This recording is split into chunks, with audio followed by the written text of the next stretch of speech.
Vamos abrir a palavra de Deus para a nossa edificação na epístola de Tiago, capítulo 1.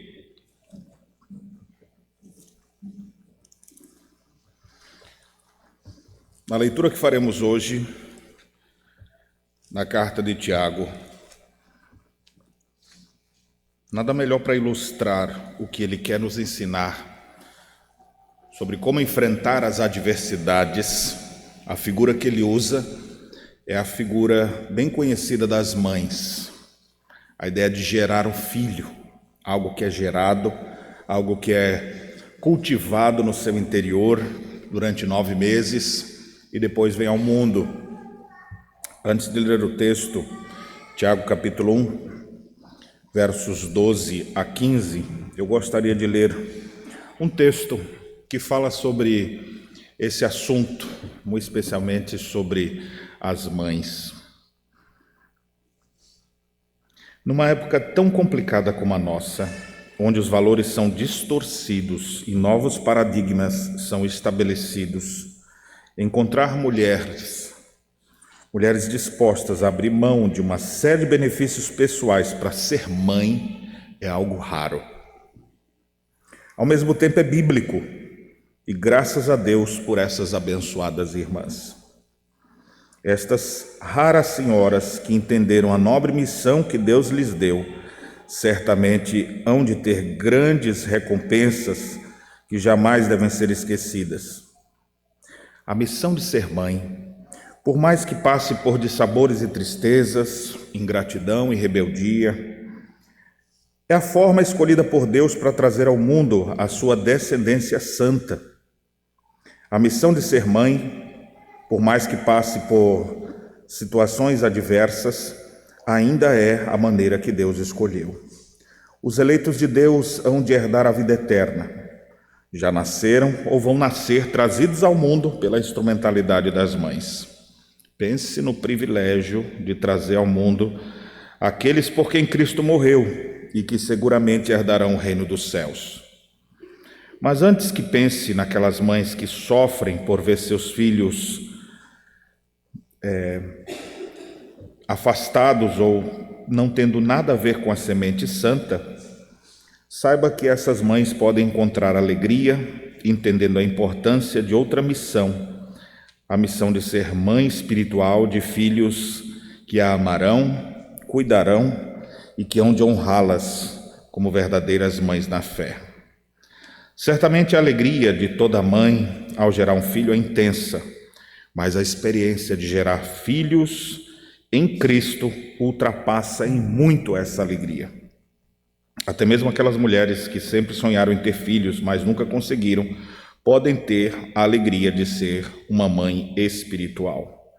A alegria indizível e cheia de glória é saber que gerou em Cristo aquele jovem que hoje, quem sabe, é um pastor conduzindo pessoas aos céus, aquela menina tímida que agora serve a Deus com tanto destemor, aquele homem outrora desesperado e que hoje tem esperança para viver. Isso tudo graças a você que foi o instrumento de Deus para a salvação deles. Aquela criança sem referência que teve em você um modelo bíblico de uma serva de Deus. Aquele adolescente que sempre te abraça como se você fosse a mãe dele. Grande privilégio é ser uma mãe espiritual. Portanto, continuem gerando filhos espirituais, pregando o Evangelho, ensinando pelo exemplo e pela palavra os retos caminhos do Senhor. Certamente, grande será o seu galardão no céu, e aqui na terra há de receber 100 vezes mais. Pois sabe que aquele que faz a vontade do meu Pai, esse é meu irmão, irmã e mãe. Disse Jesus, Mateus capítulo 12. Que Deus abençoe as mães da nossa igreja. Seu valor em Cristo é inestimável. Feliz Dia das Mães a todas as senhoras. Quero compartilhar com vocês o texto de Tiago, capítulo 1, os versos 12 a 15, que nos falam de algo que acontece dentro de nós, semelhante à gestação de uma mãe ao trazer ao mundo um filho. O texto sagrado diz assim: Bem-aventurado o homem que suporta com perseverança a provação, porque depois de ter sido aprovado, receberá a coroa da vida, a qual o Senhor prometeu aos que o amam. Ninguém, ao ser tentado, diga: sou tentado por Deus, porque Deus não pode ser tentado pelo mal e Ele mesmo a ninguém tenta. Ao contrário, cada um é tentado pela sua própria cobiça, quando esta o atrai e seduz. Então a cobiça, depois de haver concebido, dá à luz o pecado, e o pecado, uma vez consumado, gera a morte. Meus irmãos, o texto que nós lemos, ele usa a figura da gestação de uma mãe e aquilo que ela traz ao mundo. Vai ser um filho ou um monstro? Essa figura, então, é trazida aqui para nós e é dentro de um contexto maior de vivência de conflitos, de perseguições, de adversidades. O que nós temos gerado nesse mundo? O que a gente tem produzido nessa terra? Tiago, ao escrever a sua carta para cristãos que estavam sendo perseguidos, espalhados por vários lugares, ele diz que a gente precisa enfrentar as adversidades, primeiro com alegria. Isso está lá no capítulo 1, verso 2. Versos 2 a 4, ele diz que você deve se alegrar, porque se você está passando por uma provação, isso quer dizer que Deus está trabalhando no seu coração, na sua vida, para que você se torne íntegro, reto e em nada deficiente.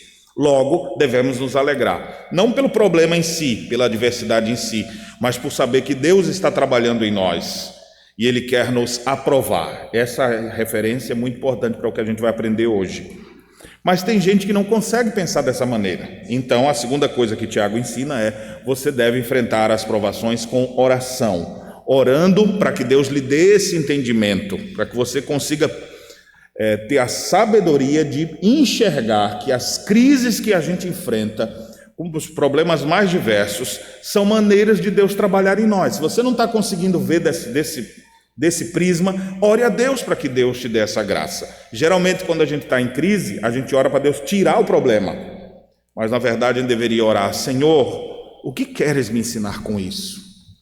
Por que contendes comigo? Qual é o teu propósito ao me ver passando por essa situação? Situações adversas são momentos de crescimento espiritual. Devemos nos alegrar porque Deus nos quer fazer crescer, devemos pedir a Deus graça para conseguir enxergar dessa forma. Na última vez nós aprendemos também que enfrentamos as provações com a convicção de que as provações são passageiras. Nenhuma provação vai ficar para a vida inteira. Mais cedo ou mais tarde ela acaba. E aí ele usa aqui a figura especialmente da riqueza, dizendo que os crentes naqueles dias, especificamente, não muito diferente de nós hoje, estavam enfrentando provações financeiras, né? Essa é uma coisa que tira os cabelos de qualquer um, que tira o sono de qualquer um, dívidas para pagar e sem perspectiva de onde encontrar. Então, naquele contexto, Tiago disse para aqueles: glorie-se da posição que Deus lhe deu. Deus lhe fez salvo em Cristo Jesus, glorie-se disso. O rico, que só tem riqueza, ele pode se gloriar de quê? Então, glorie-se de sua insignificância. E ele diz: porque as riquezas passam. Juntar tesouros na terra e ter a sua alegria nas riquezas, na transitoriedade da prosperidade econômica, é a pior coisa do mundo, porque mais cedo ou mais tarde você pode perder tudo. Por isso mesmo, nosso tesouro tem que estar nos céus. Então, ao enfrentar os problemas, eu começo a ter uma visão diferente das coisas, porque às vezes eu estou tão interessado em ter, em possuir, e eu esqueço de quem eu sou em Cristo Jesus. E é isso que Tiago traz de instrução para aqueles irmãos. Agora, dos versos 12 a 15, nós vamos ver que ele vai nos trazer um outro ensino sobre como enfrentar as provações. E o que ele diz de cara no verso 12 é que a gente precisa aprender a suportar as provações com perseverança por amor a Cristo. E depois, os versos 13 a 15, ele nos corrige a compreensão errada sobre isso, porque muitas vezes a gente não consegue ver assim: eu estou suportando Jesus, eu amo Jesus, e Jesus tem um propósito na minha vida. Nem sempre a gente raciocina tão bem. Então, a segunda parte do texto, ele nos fala sobre como compreender o que está acontecendo quando a gente não suporta o mal. Então, vamos pensar aqui sobre essas coisas. Primeiramente, o verso 12, ele diz assim: bem-aventurado, ou mais que feliz, é o homem que suporta com perseverança a provação, porque depois de ter sido aprovado, receberá a coroa da vida, a qual o Senhor prometeu aos que o amam. Como a gente enfrenta os problemas, as adversidades? No ensino de Tiago aqui, a gente suporta com perseverança por amor a Deus. Observe a junção das palavras, né? No finalzinho, Deus prometeu dar algo para aqueles que o amam. Quem ama a Deus vai receber alguma coisa de Deus. Pensando no texto de trás para frente. Quem ama a Deus recebe algo, que é o quê? Aqui ele chama de coroa da vida, uma recompensa. Aquelas coisas que Deus prometeu, Ele vai dar, a nossa herança na glória dos céus. Vai receber. Quem vai receber? Quem o ama. Quem o ama recebe a coroa da justiça. Para quem que o Senhor entrega a coroa da justiça? Aí o texto diz: depois de ter sido aprovado, receberá a coroa da vida. Ou seja, só recebe a coroa da vida não quem corre melhor, quem é mais veloz, quem é mais destemido, não é na força do seu braço, mas é aquele a quem Deus entrega essa coroa da vida. Essa ideia, então, faz com que a nossa justiça toda caia por terra. Não é pelo que eu faço ou deixo de fazer. E aqui já vai combater o ensino que ele vai corrigir na mente das pessoas. Porque às vezes a gente tem uma ideia de justiça, tipo assim: por que isso aconteceu comigo? O que eu fiz para merecer isso? Como se você fosse a pessoa mais justa da face da terra. Então a gente sempre se compara com os outros. Por que aquela pessoa prospera tanto e eu não?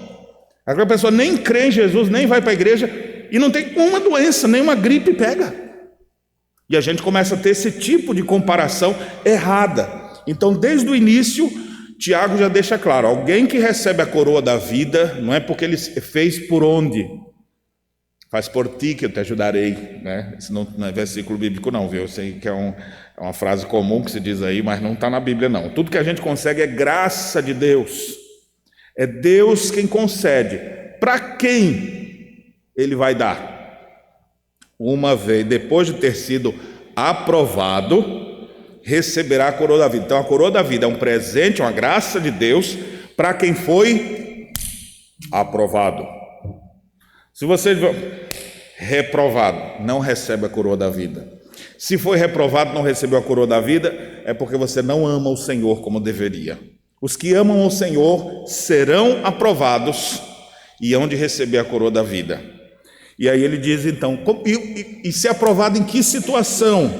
Aí ele diz: aqueles que suportam com perseverança a provação. São 3 palavras, mas no texto original aqui é uma referência só. E a palavra dá a ideia de você ficar parado num lugar, debaixo de muita coisa acontecendo com você, e você ali resistindo.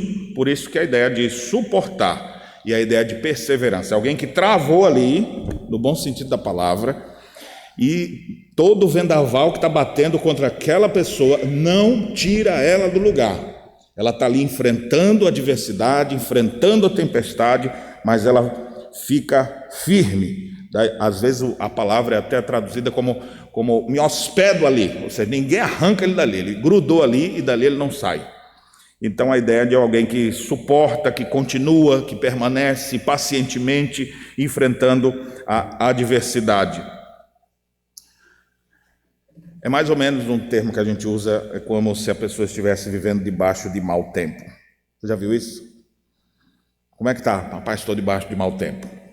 Parece que todo mundo mirou seus canhões para o sujeito, e o sujeito pega o que ele pode, e ele se protege, e começa o bombardeio em cima dele, e está ali, e ele com escudo se protegendo, mas está ali, ó, em mau tempo. A vontade que dá é fugir, a vontade que dá é se entregar logo e morrer, mas ele diz: não, eu vou suportar. A Bíblia diz que essa pessoa que fica ali debaixo do mau tempo e que suporta, ela suporta, essa pessoa é feliz, ela vai ser aprovada, ela vai receber a coroa da justiça, porque ela ama a Deus. Então quando ela está ali debaixo do mau tempo, ela não está assim: Deus, por que o Senhor está me deixando passar por isso? E ela está aqui assim: Deus, a minha vida está nas tuas mãos. Ele não se revolta contra Deus ou contra ninguém. Ele está debaixo do mau tempo, mas ele ama a Deus. Ele está debaixo de crise, mas ele confia no seu Deus. A minha pergunta para você é fundamental agora. Como você reage quando está debaixo de mau tempo? Você é daquele que começa a desandar a boca contra os céus? Você é aquele que é cheio de questionamento? Você é aquele que quer ensinar a Deus o que ele deveria fazer? Ou você é aquele que debaixo do mau tempo continua dizendo: Deus, tu és bom e a tua misericórdia dura para sempre. O inferno todo está contra mim, tudo está batendo contra mim. Deus, mas eu te amo e eu quero andar contigo. É na hora da provação que a gente sabe quem realmente ama a Deus.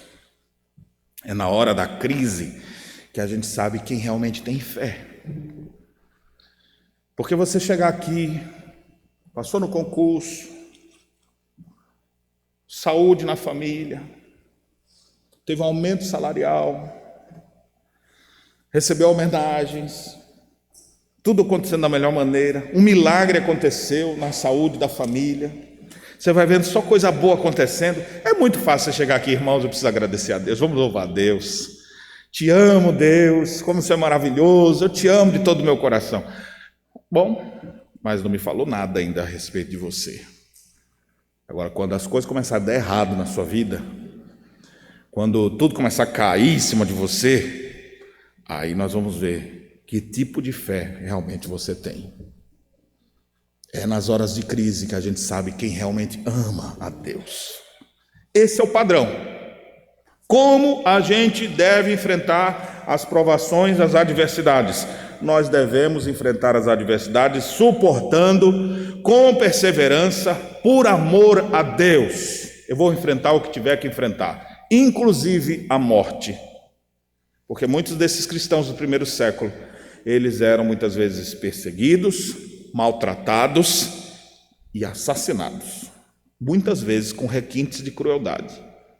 Imagine um homem que não tem muita destreza, nunca foi guerreiro, ser jogado para brigar com um gladiador, que é um guerreiro já. O que ele ia fazer com aquele cristão? Imagine a dor, a angústia de ser lançado a feras e as feras lhe rasgarem.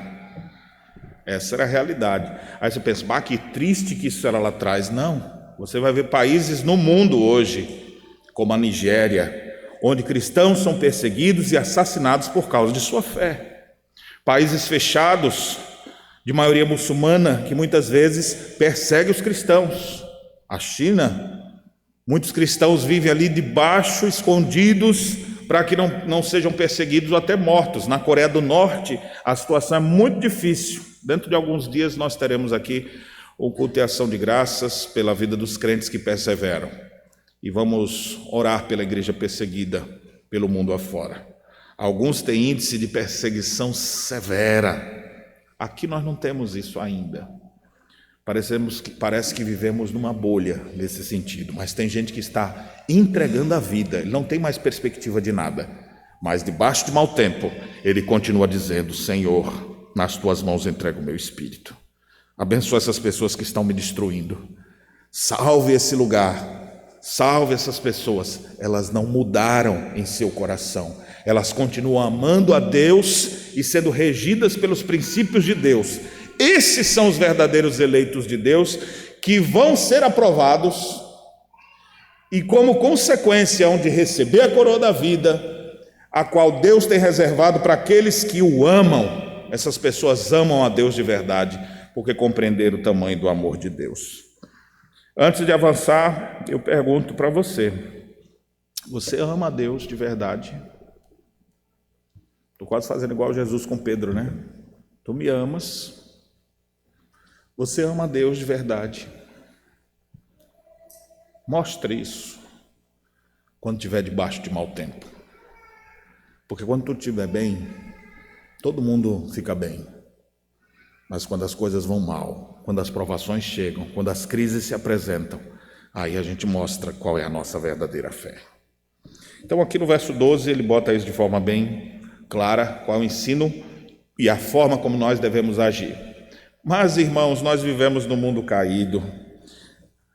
É assim que você sempre reage quando você está debaixo de mau tempo? É assim que você reage quando as crises vêm na sua vida, de uma vez só? A gente sabe que não. Todos nós somos fracos nesse sentido, pecadores, e é por isso que a segunda parte do texto explica o que acontece conosco, e aqui Tiago nos dá um bom vislumbre de como a gente tem que raciocinar, ou seja, a gente precisa compreender o que acontece quando eu não estou suportando a crise está pesada, e eu, em vez de continuar amando a Deus e perseverar e permanecer firme, eu acabo me afastando, me desviando, ficando com raiva. Então a gente precisa aprender sobre isso, e dos versos 13 a 15 Tiago nos ensina então sobre esse assunto. Nessa pequena perícope de 13 a 15, a palavra tentação, ela aparece 6 vezes com as suas variantes. Ou seja, é um tema predominante aqui. O que é interessante é que em grego, a língua original que foi escrito, não existe uma diferença. Em português tem tentação e provação. Em grego é uma palavra só. Então, o contexto aqui vai trazendo ao momento que é traduzido como tentação, o momento que é traduzido como provação. Mas na língua grega é uma palavra só, que é utilizada aqui por Tiago para nos ensinar. Pelo ensino fica claro qual é o ponto que a gente precisa ter. Ninguém, ao ser tentado, diga, sou tentado por Deus. Ou seja, quando o cara está debaixo do mau tempo, ele fala, Deus, por que o Senhor está fazendo isso comigo? O Senhor quer me acabar? O Senhor quer me destruir? Se o Senhor é o soberano, todo-poderoso, por que o Senhor está fazendo? Então, não é que alguém hipoteticamente poderia dizer, pela forma como foi construído o texto, dá a ideia de que as pessoas estavam dizendo, quando você estiver sendo tentado, quando você estiver sendo provado, não fique dizendo que a culpa é de Deus. Pare de botar a culpa em Deus. Porque essa é uma coisa muito comum da gente fazer. Tem que culpar alguém. Isso desde o nosso pai Adão. Na hora que ele peca, Adão, o que foi que você fez? Ele não botou a culpa logo na mulher. Ele diz assim, foi a mulher que tu me deste. A culpa é tua, porque se o Senhor não me desse ela não ia me tentar e eu não ia cair. Então essa de tirar a culpa da gente, botar a culpa em alguém, isso é coisa antiga, isso é da nossa natureza caída. Quantas vezes, mães, vocês viram seus filhos se justificando ao invés de confessar seus erros? Quantas vezes, pai, você também o fez? Quantas vezes o casal brigando, de quem é a culpa? A culpa é sempre do outro. Em meu escritório para aconselhamento de casais, dificilmente eu recebo alguém, eu acho que eu nem lembro se eu tive algum caso, em que a pessoa, pastor, nós estamos numa crise muito grande aqui e o culpado sou eu. O problema sou eu. Não, geralmente essa mulher, não sei o que, mas ele, não sei o que, ninguém tem lá dizendo assim, ó, eu estou fazendo alguma coisa errada e por isso desequilibrou toda a nossa família. Dificilmente a gente tem isso. É nossa tendência guardar o nosso coração, proteger, blindar o nosso coração. Afinal de contas, a Bíblia diz que o nosso coração é desesperadamente corrupto. Quem o conhecerá? Nosso coração é inclinado para o mal. Então, nossa tendência é botar a culpa em alguém. Então, quando você estiver sendo provado ou tentado, não bote a culpa em Deus. Deus não pode ser tentado. Literalmente, Deus é atentado. Não igual aquela criança, né? Que você fala assim, ô menino atentado. Deus está fora do tempo, ele é atemporal. Deus não pode ser tentado, ou seja, atentado. A tentação nunca chega nele. Essa é a ideia do texto que nós temos aqui. E ele mesmo a ninguém tenta. Se existe alguém que a Bíblia chama de tentador, esse alguém é Satanás. Mas o que é interessante, o texto não faz referência a ele. Porque o ponto de Tiago é botar a culpa na pessoa certa. Deus, não. Mas a tendência nossa é botar a culpa em Deus.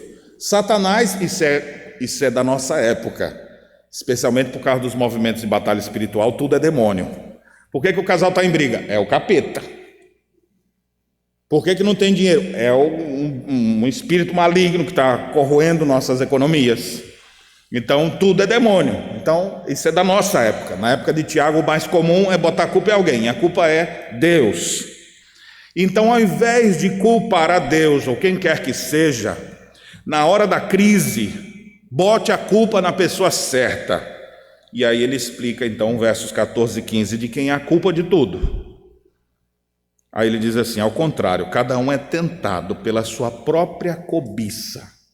Ninguém, ao passar por um momento, por que você fez isso? Ah, Deus também, né? Deixou eu cair naquilo ali. Também aquela tentação era forte demais. Ou seja, tudo é externo. Nunca é assim: eu sou culpado, eu cedi, eu não me mantive firme. Essa confissão, ela destrói o coração do homem, porque o homem não gosta de reconhecer seus erros. Ele gosta de apontar os erros dos outros. Mas cada um é tentado pela sua própria cobiça, quando esta o atrai e seduz. Literalmente, atrai e seduz poderia ser traduzido como arrasta e seduz. Seu coração se inclina para algo e aquilo começa a lhe puxar, lhe seduzindo, e você vai voluntariamente. Você não foi assim sem querer. Ninguém, ao ter xingado uma outra pessoa, não teve um prazerzinho depois no final. Eu disse mesmo.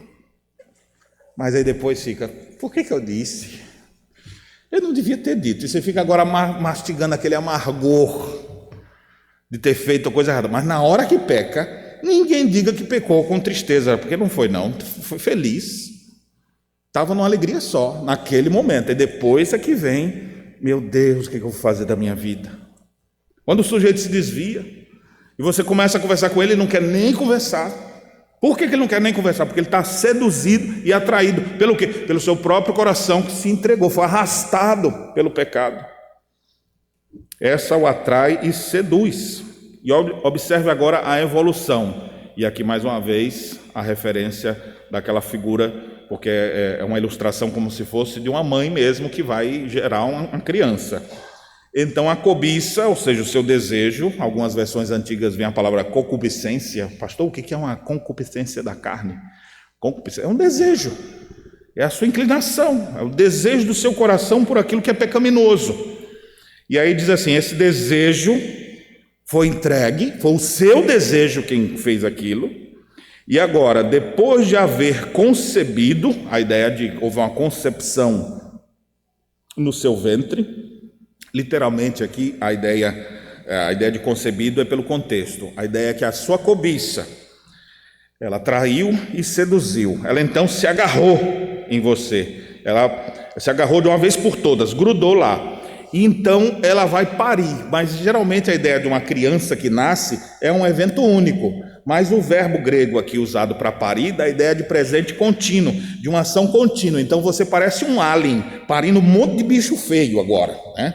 Não é um só que vai sair. Quando você se entrega ao pecado, você não pare um pecado, você vai começar a parir uma coisa atrás da outra. É monstruoso mesmo a figura aqui.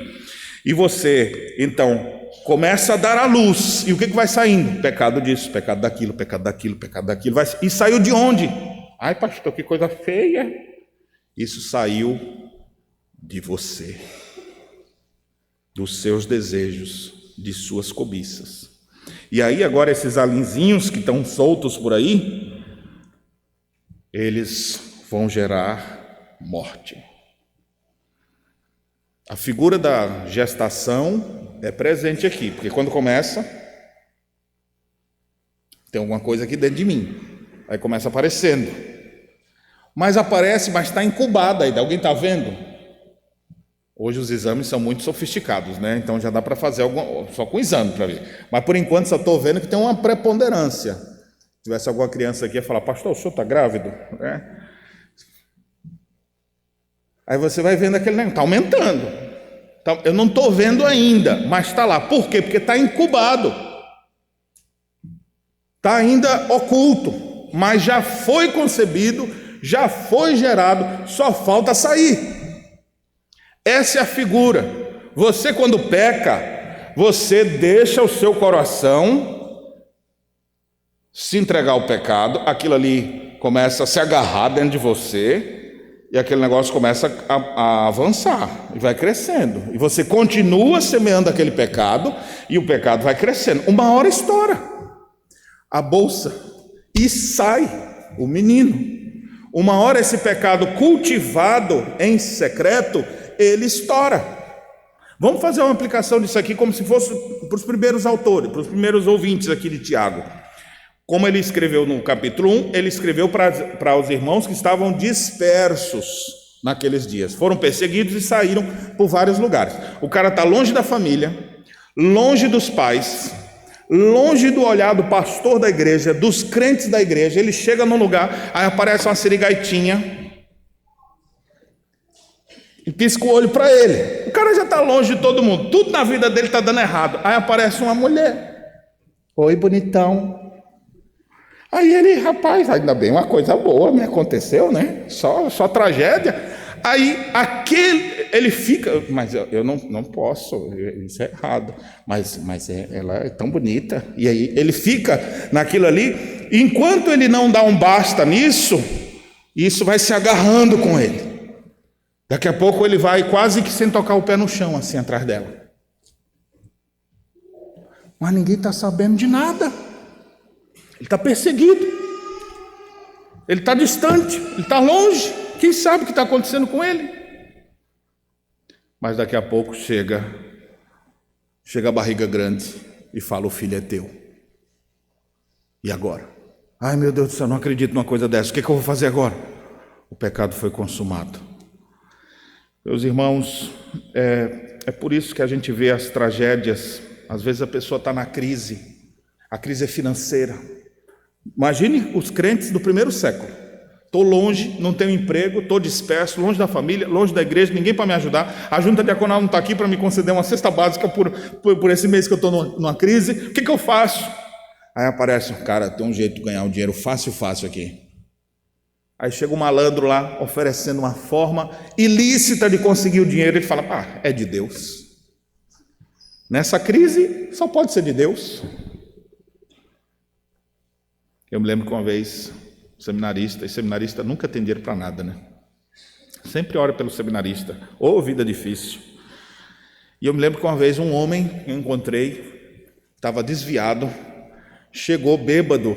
Eu tinha conhecido ele com um presbítero dentro de um elevador, me apresentou para ele e tal. Aí eu estava hospedado na casa do presbítero, cheguei com a minha esposa depois, e ele estava estacionando seu Jaguar e tropeçando para um lado e para o outro, me fez uma proposta: você é pastor? Você vai ser pastor? Rapaz, ora por mim. Assim, daquele jeito, né? Enquanto a gente estava indo até o elevador, paramos ali um pouco, conversar, e eu comecei a pregar para aquele homem. Falei: rapaz, olha só o seu estado, sua família está aí na sua casa, seus filhos, deixa essa vida, Cristo tem algo novo para você. Você já conheceu essa verdade, se arrependa, volte aos caminhos seus. Quando eu confrontava ele, ele começava a dizer: tu é uma benção, eu quero ser benção na tua vida também. Aí puxou a carteira assim: quanto é que você está precisando? Eu falei: eu estou precisando que você entre na sua casa e respeite mais a sua mulher e cuide dos seus filhos. Aí ele: amém, vou fazer isso, mas fala. Aí começou a olhar para minha esposa e dizer: ele é durão, fala aí quanto é que você está precisando. Eu fiquei pensando naquilo, rapaz. O cara me oferece, e eu duro, viu? E eu ali liso. E eu ali sem nada. E o cara, eu poderia: é de Deus. Eu falei: aonde que eu vou me aproveitar de um homem, por mais que tivesse grandes condições financeiras, bêbado? Imagina a notícia depois, no outro dia: projeto de pastor, se aproveita de gerente de banco ou de fulano de tal, em momento de dificuldade e tal. Eu falei: negativo, Deus me livre. Não só preocupado com a reputação, mas Deus está vendo isso. E eu saí fora daquilo ali, fui para a minha casa, não recebi o dinheiro daquele homem. Aquilo ali era uma tentação para mim. Ao mesmo tempo, era uma provação onde Deus estava ali olhando. Ó, vamos ver como é que ele se sai. Deus bota essas situações, e aqui talvez é uma coisa importante da gente diferenciar, porque a palavra é a mesma, às vezes a tradução é tentação, outra hora é provação. O tentador quer nos destruir. A mesma situação que Satanás quer fazer de tudo para lhe destruir, essa mesma crise, Deus espera que você suporte por amor a Ele. E quando você suportar com amor a Ele, o Senhor vai olhar assim, ó, servo bom e fiel, vem para cá, que alegria, toma aqui a coroa da vida, reservado para você que me ama. Então quem ama a Deus verdadeiramente, ele vai reconhecer as suas fraquezas e entender que precisa de ajuda ao invés de cair nos pecados. Eu fiz referência de pecados que poderiam ter acontecido lá no primeiro século, mas não são muito diferentes dos pecados que podem acontecer hoje. Você vai ser tentado em muitas áreas. Muitas situações serão colocadas para você. Mostre santidade e amor a Deus, especialmente nessas horas. Não raciocine de forma equivocada, porque o pecado faz isso, ele faz com que o nosso raciocínio seja afetado e a gente não consiga mais enxergar as coisas claramente. E é por isso que Tiago aqui traz dos versos 13 a 15 essa explicação, para que a gente não venha gerar a morte.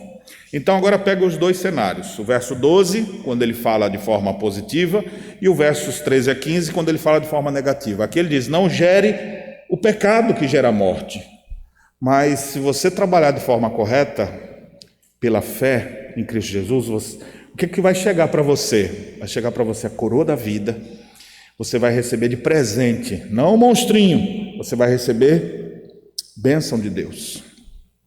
Não sejamos pessoas que geram morte, sejamos pessoas que geram vida. E para gerar vida e não morte, nós precisamos daquele que foi eternamente gerado, o bendito e unigênito Filho de Deus, Jesus Cristo. Só Ele pode nos dar força para suportar o mau tempo, as crises, as adversidades. E eu quero finalizar lendo com vocês o que Hebreus declara acerca de quem é Jesus Cristo e das horas das nossas provações. E a palavra de Deus diz assim, em Hebreus, pois ele evidentemente não socorre anjos, mas socorre a descendência de Abraão. Deus é aquele que socorre os seus filhos na fé. Por isso mesmo convinha que em todas as coisas se tornasse semelhante aos irmãos, para ser misericordioso e fiel sumo sacerdote nas coisas referentes a Deus, e para fazer propiciação pelos pecados do povo, pois naquilo que ele mesmo sofreu, tendo sido tentado, é poderoso para socorrer os que são tentados. Quando você estiver em meio à luta, em meio a provações, sentindo tentações no seu coração de fazer coisas pecaminosas, meu irmão, peça socorro. Tem alguém que pode nos socorrer. E esse alguém é Jesus Cristo. Só Ele pode nos dar força para suportar, porque Ele suportou. Só Ele foi tentado sem fracassar. Ele pode nos ajudar. Ele é quem nos dará a coroa que Ele mesmo conquistou. É tudo por obra de Deus. Pare de botar a culpa em Deus. Pare de levantar a sua voz aos céus como se o culpado pelo pecado, pelos seus erros, fosse Deus. Reconheça o seu erro. Reconheça que você muitas vezes está gerando morte, está gerando algo ruim dentro do seu coração. É o pecado que está agarrado ali. E se você não cuidar, isso vai lhe matar. Pelo contrário, gere vida, gere amor. Pega agora essa figura da gestação e pense na beleza que é uma mãe que teve ali fruto do amor com seu marido. Agora ela fala, nós vamos ter um filho. E vai acompanhando, a barriguinha crescendo, esticando, e daqui a pouco vem ao mundo uma criança. E eles pegam e dizem, é teu filho, é nosso filho. E eles se alegram com o nascimento daquela criança. Esse será o sentimento que vocês terão, sentimento de profunda alegria, como de uma mãe para dar à luz, quando vocês suportarem o mau tempo, as crises vindo sobre vocês, as adversidades, provações das mais variadas, e vocês ali, Senhor, eu creio em Ti, eu Te amo, e eu quero continuar Te servindo de todo o meu coração. Ao viver assim, daqui a pouco vocês vão ver o fruto disso, como a alegria de uma mãe de trazer uma criança ao mundo. Assim vai ser a alegria de gerar vida ao seu redor, ao invés de gerar morte. Que Deus em Cristo nos abençoe e aplique essas verdades no nosso coração, para que nós sejamos geradores de vida, e não de morte nem de pecado. Que Deus produza arrependimento para a vida em nossos corações. Amém.